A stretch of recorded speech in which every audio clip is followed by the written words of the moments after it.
Veterano, old family first, fam. Taught the world to swing that double-edged sword, it works, fam. BJJ from GJJ, like Cool Herc gave birth to what your DJ plays. But despite the lineage, I will never be closed-minded. Refuse to see beyond the lines, you go blind. Rocket travels the 10th planet, I flow free. I'm welcome on mini-mats, gi to no gi. Though my branch traces roots to the original tree. Roots sprouted from the original seed. Water with blood, sweat, and tears, spotlight with sunlight. That tree became a forest, ballet tudo done right. Then Hoist dominated them all in one night.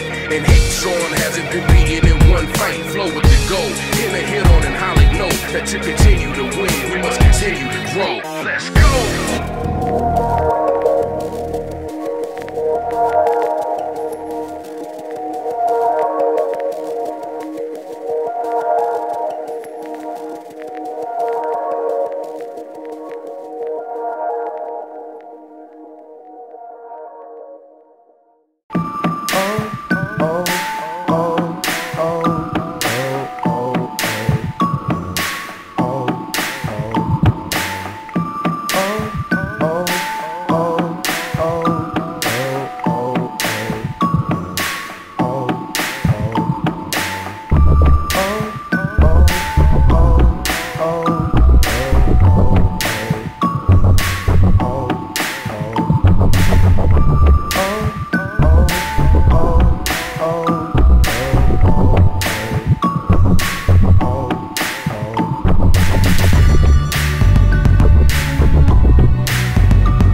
Joining us today all the way from Oklahoma, UFC legend, Mikey Burnett, right?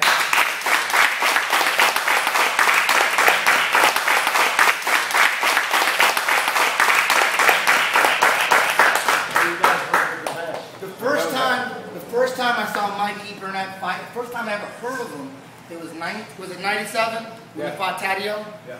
It was 1997, the dark ages of the UFC. The dark ages. You had to have satellite. And UFCs were small places. 3,000 seat arenas, 2,000. They were tiny. Back in the 90s, holy shit. And I actually went to one in Kemper, Louisiana. Kemper, Louisiana. It was a crazy experience. My first real Southern experience.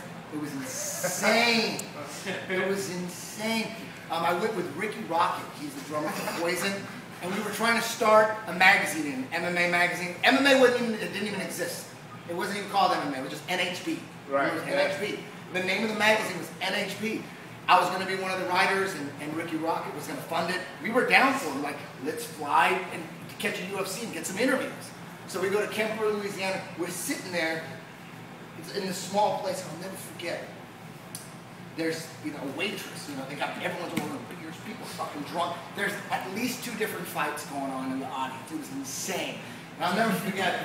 The waitress has like 5 beers. There's a guy sitting next to me going, "Hey, dipshit, over here!" Like, oh, I'm sorry. She wasn't even offended by it. She was like, totally, she's like, "Hey, dipshit." I'm like, wow, this place is amazing. And then, at the time, Eugenio Taddeo was a guy who, I think he drew with Renzo. He was an enemy of the Gracies. And I was hardcore, anything Brazilian, anything Gracie at the time.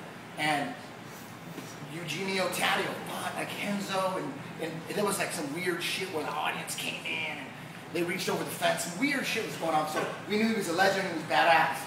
And the UFC was bringing him in. And Mikey Burnett was, I never even heard of Mikey Burnett. And his brother, your brother, sat next to me. He goes, "My brother's fighting that Brazilian guy, Eugenio Taddeo." And I'm like, and I remember thinking, damn, such a nice guy. Your brother's about to get fucked up. That's Eugenio Taddeo, man. And like, he was really nice and really cool and so proud of you. My brother, no, my brother's a badass. I'm like, oh, cool. And I'm thinking, there's no way this random white guy is gonna fuck with Eugenio Taddeo. And he goes out there and he fucking puts on oh, I'm sorry, we got some kids in here. He puts on a boxing. It was one of the first times outside of Vitor that we saw some legit boxing going on, right? Yeah. Like, holy shit, this guy could box. And did you end up knocking him out? They called it a technical knockout. Was it TKO? Yeah. Man, that was a shocker. And then Mikey Burnett was born, and he became a force in the UFC in the late 90s. He always been cool, man. You and Joe Hurley, because when you guys were at Lions Den back in the day, right? You guys were at the Lions Den or Pat Militech? It was both? I was at Lions Den. You were at Lions Den? Which was a time bomb waiting to go off. It was the coolest guys from Lions Den. They're all cool, but the coolest ones were you, Jerry Bolander, and Joe Hurley. Right? You guys are the coolest. Joe Hurley's a cool cat. Yeah. I love him. And we've kept in contact like once every 2 or 3 years. Yeah. You send me a Facebook or something, like a MySpace or something, right? I remember you telling me, man, I've been using the rubber garden. For someone from the Lions Den to say I've been messing with the rubber garden, I was like, whoa, it's incredible. Well, even the Lions Den guys are using it. I think you guys don't understand where the world is at as far as, you got a very special generation of people where you're understanding that at some point in time, they were doing this grappling, I think. That makes sense. There was 2 cavemen and a cave woman, and that's where wrestling started, or at least that's the way it's told. And you're going through a unique time where everything's coming together in the universe. Eddie's a visionary of martial arts, and you guys have a special thing where you get to come to a place that's been, I don't know, where all he's been and what all he's done. I just know he's been all over the world doing this stuff. So when you get an idea to go around somebody that has that much knowledge, that was a gift that he got somewhere in the lifetime before this. For me, that's the way I look at it. So for you guys owning the gyms, is that I hope that you appreciate it and you don't take it for granted, because sometimes being an instructor is difficult. Being an instructor feels like, hey, you're just his hobby. And I don't ever want it to be that way for him or anybody involved in martial arts. It's supposed to be a real connection that you guys get from each other. And I feel that in your class, so I wouldn't say it. Well, thank you very much, Mike. Thank you. You know, back in those days, it was crazy how it was all about the Brazilians coming up, saying they're the best, they have the best system. We're the Brazilians. We'll challenge you. We put the UFC together. Boxers, wrestlers, karate. Right. We're gonna choke you. We're the best. And it was like Hoist was like, I'm gonna do it for my grandfather. Right. And here, you know, all these Americans were like, wait a minute, you got these Mexicans coming in here trying to take me down. Like, wrestlers really quick after the first 4 UFCs are like, okay, all right, we're going to stay up with it. We're not see if they can take down the wrestlers. Then the boxing came in, right? Yeah. Lions then focused, I would say, most of the focus was we can outbox these Brazilians. We're going to keep it up. They can't take us down, right? And the grappling that I learned, we weren't very good at it. It was very catch wrestling oriented. Don't get me wrong, it wasn't technical at all, because we didn't learn technique. You were just a training pretty much for a while. So there was not a lot of technique shown, but the idea of it was we didn't want to grapple. We could make you stand up and we could defend submissions. And, you know, some guys could defend it better than ever, but you never really got to the art of submission wrestling. It was just fighting at that point. And as you age, I'm 39 years old now, and you look back on it and you go, man, I missed some artistic parts of that part of my life. And continually for the last 5 or 6 years, I've been going back and going, oh, there's more, there's more, there's more. And what I believe is, like I said before, you guys, it's all coming together. You guys, I don't know if you understand how, like I said, an amazing instructor you have, but all these things are coming together where martial arts has gone back to its original form, where it's really only one thing. And it's people like Eddie that do that, and hopefully you guys will share that amongst each other, and it will grow in you like it has him. Well, that's a tremendous honor coming from you, man. Mikey's wrestled his whole life, as well as being a UFC legend. I mean, he's been involved in combat sports since like 6 or 7, basically, right? Like Oklahoma. Yeah. It's incredible. It's an honor, you know. And you've been around the world, and you've trained with, you know, so many legends. I appreciate that tremendously. Hey, I appreciate you letting us come share it. Anytime, anytime. Thank you so much. Absolutely.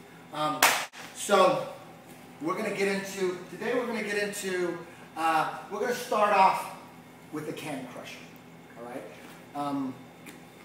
The can crusher is basically just another way to set up the darce. Most darces you see are set up coming from top half. Guy on the bottom has an underhook, and I can be in quarter guard here, or even in traditional half. You could set it up. You could turn it in. You're coming top half right through them. You got your whizzer all the way through.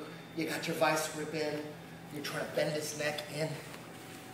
And then once you cinch the figure 4 in and you sprawl, you can hook them on top. Once you develop that squeeze, that's the basic way to set up a darce. Very important to be threatening from top half with the darce. It's got to be standard. Everyone's got to have a darce that people feel. Everybody. Standard. There's no way around it. There's no way you're going to be a legit grappler and not have that right there.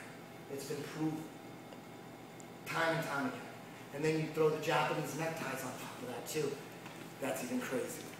All right, so you've got to have that threat. That's the basic right hand. All right, so now instead of setting it up from top half here or top half coming through on the weak side here, we're trying to set that up. We're trying to crank that neck, trying to figure 4 our arms. So basically we're choking him out with his top arm and that figure 4 around his neck. So the can crusher is the exact same thing, but we're coming from a whole different angle. All right? We're coming from side control. And when you're in side control, there's so much available. I mean, you can try to mount, you can try to hit the Kimuras here, Americanas, you can try to set up the twister, You can do some judo side control stuff. But in side control, the art of jamming this arm up is huge. If you'd rather just stand, and maybe the guy has an incredible upa or bridge, when you mount, there's guys like that I can't mount. There's guys, their bridges are so incredible. Like Dustin Shaw, I used to train with. I couldn't keep the mount on. He was just so explosive. He did water polo his whole life, so his explosion was insane. But that's not going to stop me from going to the mount. Most people I can control the mount. There's just some people that just have a tremendous bridge. You just can't hold them down.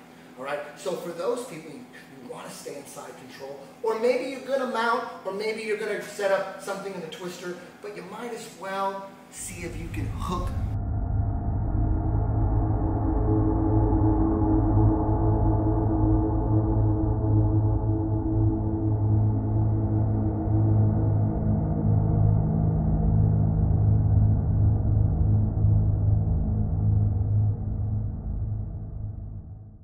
Porch chime, Hoyle Gracie. Is it better than full chime Edge Bravo? Can do some high guard. Hey, aí, bichão. Everybody pay attention. I'm here with my guy. That's the best fighter to come to UFC for the event. Gonna be on something like fuel, or is on oxygen, or the Life Chime Network, something like that. It's not on the main card. But we don't want to talk about that. I'm serious. I'm gonna talk some stuff because I don't see you in a long time. I'm gonna give you one of these, my brother, because and then I have a lot of children. My babies is cry because my mother don't, my baby mama don't come to. She's gonna pick up that one. I have a blonde hair. I don't think it's mine. I'm gonna do DNA for that one. Caralho, you've been you trained with my guy. It's Pampinha. I'm very impressed with that. And you train HET. You have a lot of guys. You have guys. You have that pit bull. It's a Thiago Alves, and he have like the one problem. He lose some hair. Yeah. He always gotta keep clean. I got the same problem.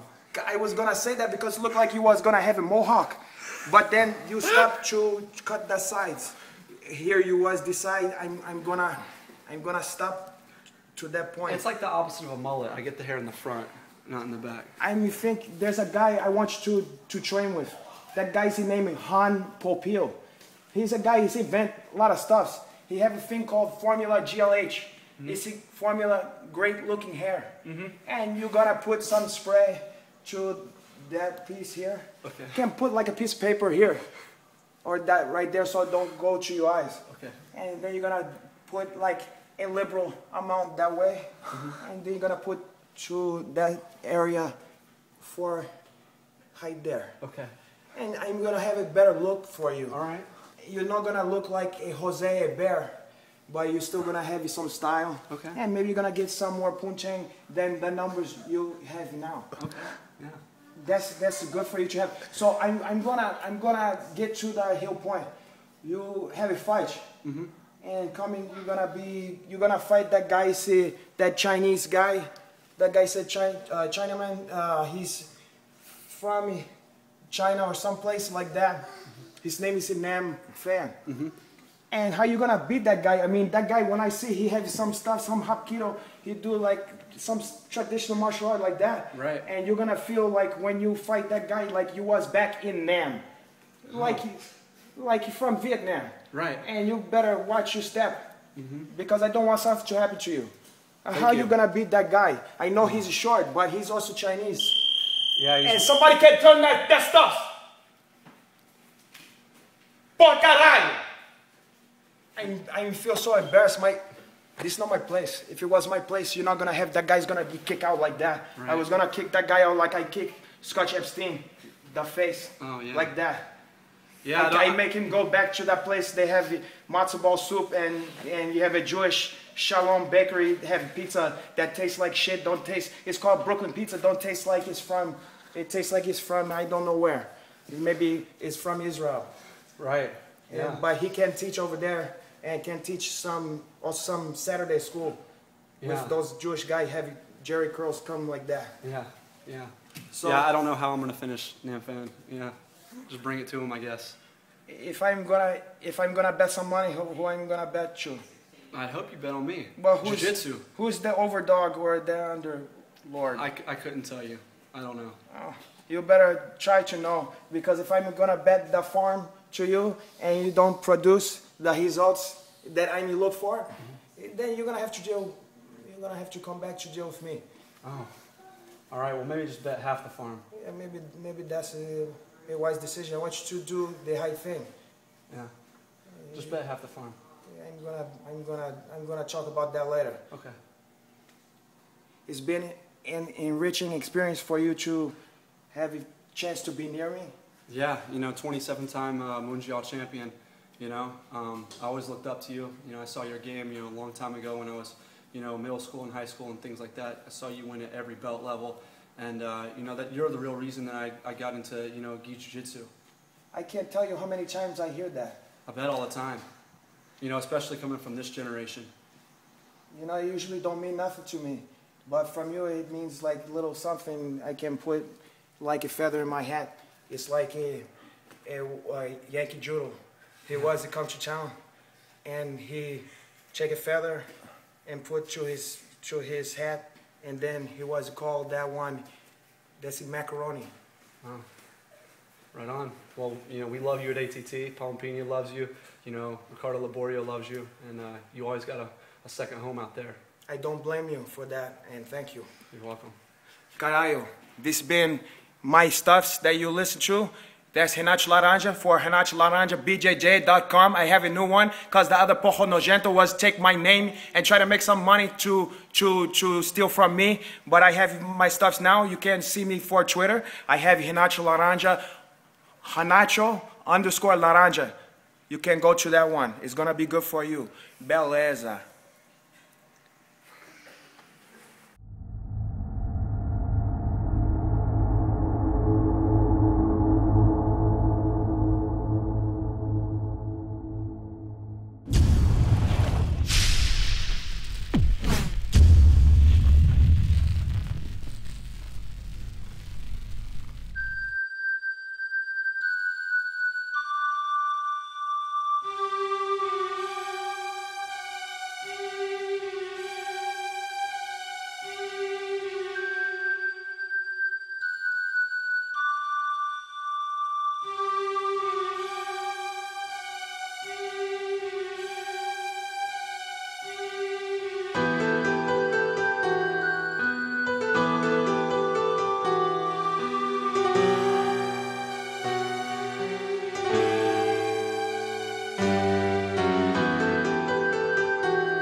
We're going to work on the flyover pass, which the flyover pass, the M1 pass, and the standing under pass.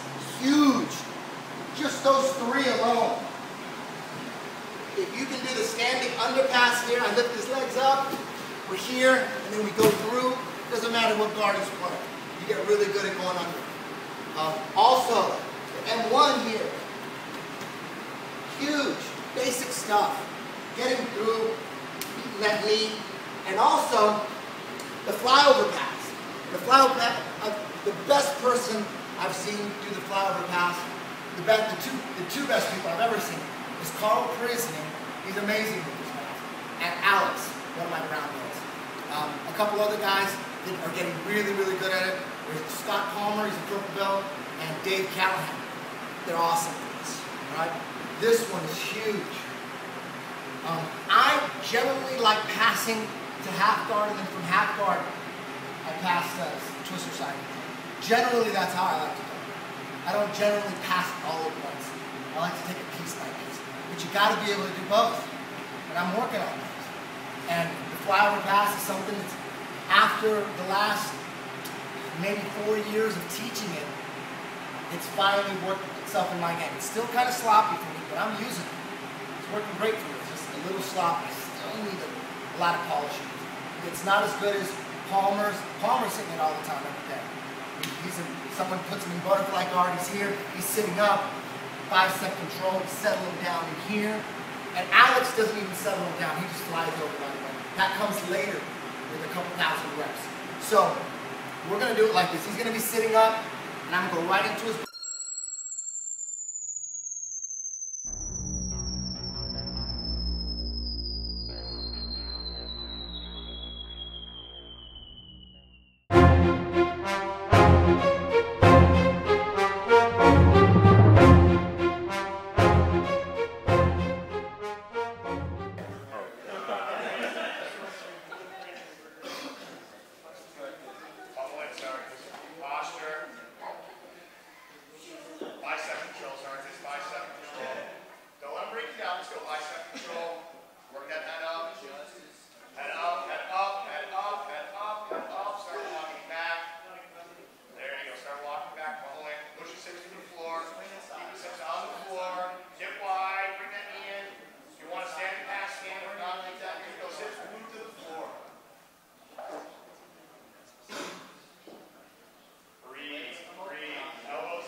going.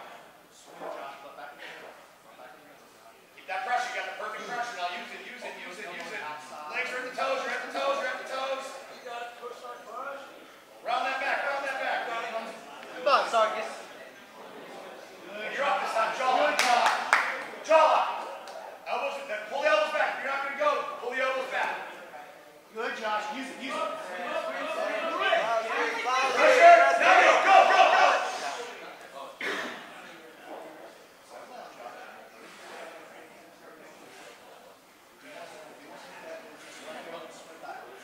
Pull in as you drag. Pull in as you drag. Pull in as you drag.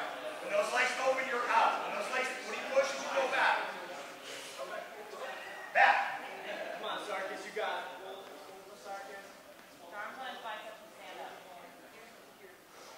Swim inside now. Good, good, good. Use that little hamstring. No arm drag, Sarkis. No arm drag.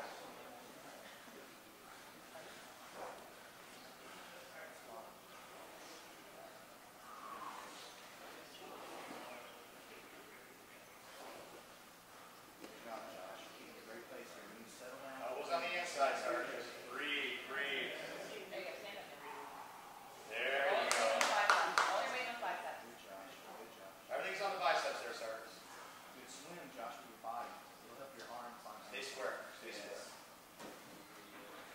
Stay square. Circle to your left. Just arms down. Yes, Josh. Body, keep your arms on. Butt back in the middle, Josh. Butt back in the middle now. Get elevated, butt back in the middle. Sarkis, step up the leg. Work on the knee. Step up the leg. Start walking it forward. Pinch the knee in. There you go. Now go. Keep walking it forward. Pinch the knee in. Walk it forward. Pinch the knee in. Walk it forward. Pinch the knee in. Get your elbows on the inside. Do it on the other side then. Pinch the knee. Pinch the knee. Pinch the knee.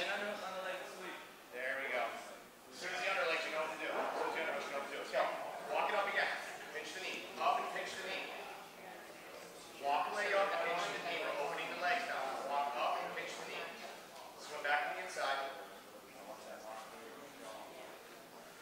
Elbows in, elbows in. Think about popping that elbow all the way across and stretching your jaw.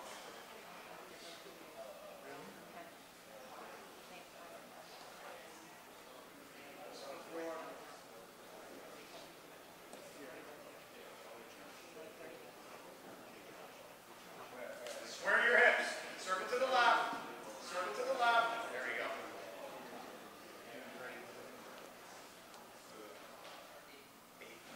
Eight deep. Eight deep. 7 minutes to go, Josh. Square up, Sarkis. Come on. Halfway through the match. Now, good. Remember, angle. Bicep control up first. There you go. Up first, up first, up first, up first. Look up, look up, look up. Sarkis' legs are open too, so when you go, let's make it all happen at one time. Now go, go. Up, rip, rip, rip, rip, rip. Come on, Sarkis. There you go.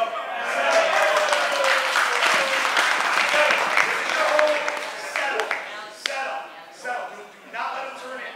Pressure with the left armpit. Get it out of his chest. Get that rib. Turn his chin. Turn his chin. Turn his chin with your ribs. Turn your chin. Yep. Switch your hips. Switch your hips. Turn his head.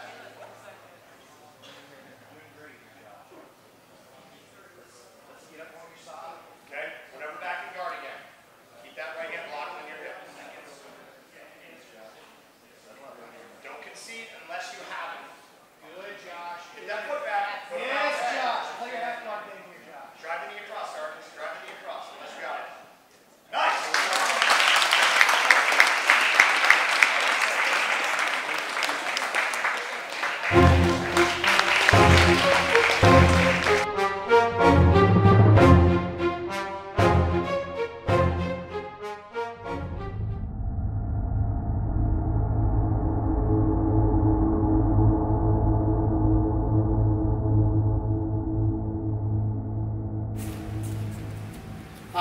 We're going to start in Z guard here.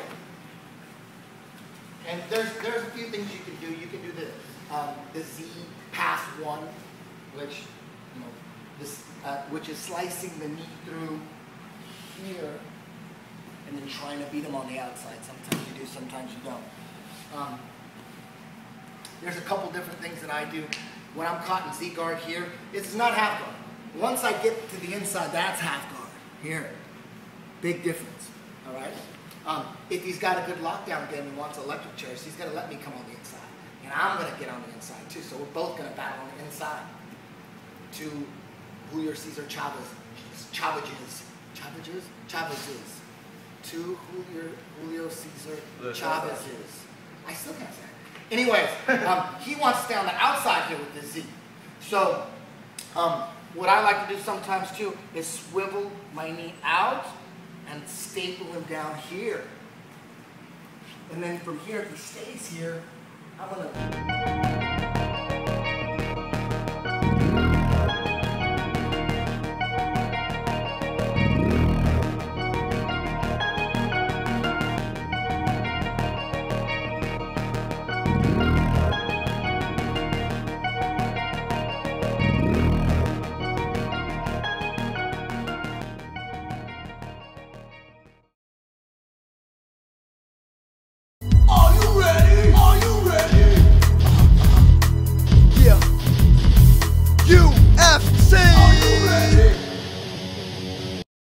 I really like that Jake Shields Akiyama fight because Jake Shields couldn't take him down for like most of the fight and then finally got him down at the end. And you see how quickly he got Akiyama's back? Yep. That was danger for Akiyama. And I love the fact that Jake Shields essentially won a kickboxing match with his will. You know, Jake doesn't have the best stand-up in the world, and Akiyama's a knockout artist. Like, he knocked out Dennis Kang with one punch. He's a dangerous fucking dude. He can bang. And I was thinking, wow, Jake Shields, like, overwhelmed him with his heart and desire. Because Jake has, like, a limited striking game still. He's getting better for sure, but it's a limit. But his mind was so fucking strong. He won the striking game, and then he got his back at the end of it. And for Akiyama, man, how good was his takedown defense? That guy looks like nobody could take Akiyama down. That was ridiculous. Like, at 170, he's fucking incredible. Dude, how about that new judo shit he was doing? Oh, amazing. Dude, we never see judo like that. Amazing, but for whatever reason, he didn't attack. You know, like, his fucking takedown defense was incredible. And Akiyama's like the better striker.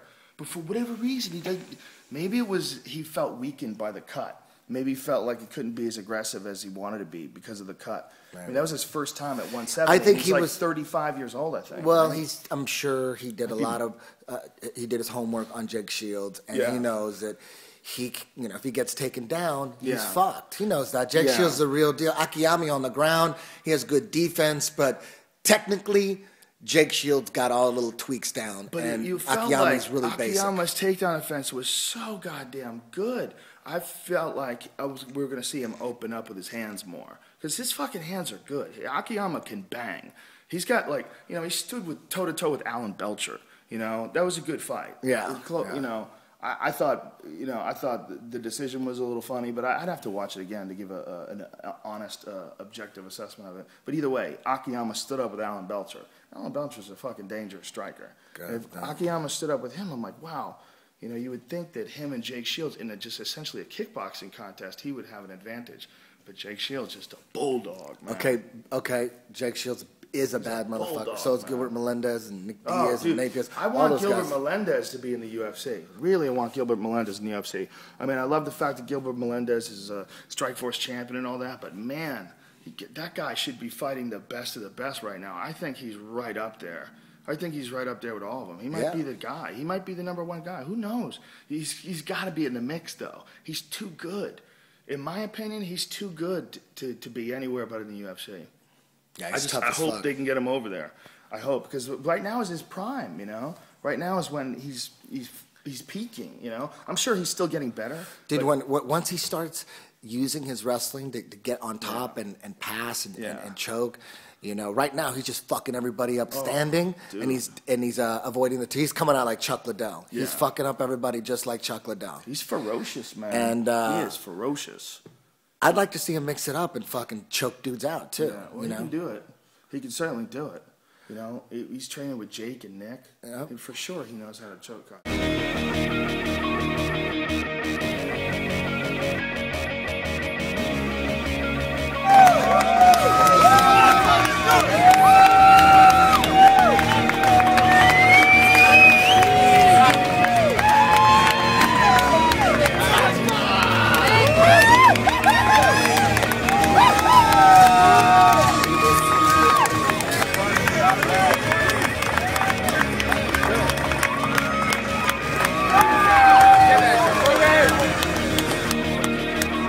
gotta tape his ears.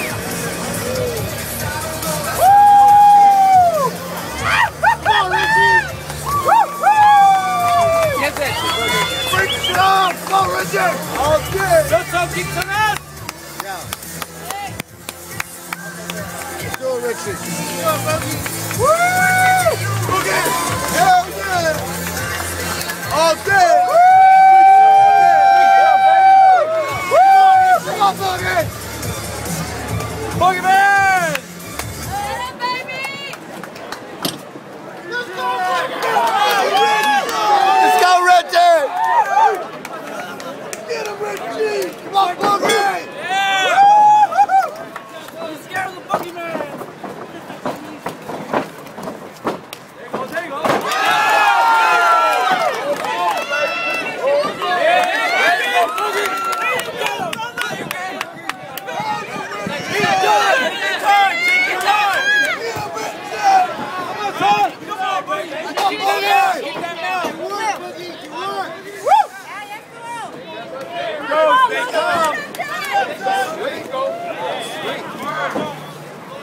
Prison right there! Go to homie! Homie! Homie control, Richard! Oh!